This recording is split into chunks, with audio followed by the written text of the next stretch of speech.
આજે પાલિકામાં મળી વોટર વર્કર્સ સમિતિની મહત્વપૂર્ણ બેઠક. સમિતિના અધ્યક્ષ મહાવીર રાજ પુરોહિતના અધ્યક્ષસ્થાને બેઠક મળી તો 11 કલાકે મળેલી બેઠકમાં સમિતિના તમામ 6 સભ્યો ઉપસ્થિત રહ્યા.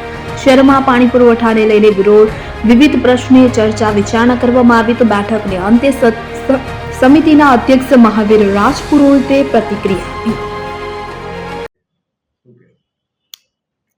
એ જ હું કહું છું ને, એ જ સમિતિમાં અત્યારે જે કંઈ ચર્ચાઓ ચાલી છે, રજૂઆત કરી છે, રજૂઆત મારા માધ્યમથી મેં અધિકારીઓને ધ્યાન દોરી છે અને જરૂર પડે એની આગળ કમિશનરશ્રી, ચેરમેનશ્રી, મેયરશ્રીને આ બાબતે ધ્યાન દોરવામાં સતત આવતું હોય છે અને અત્યારે પણ ધ્યાન એમનું દોરવામાં આવશે.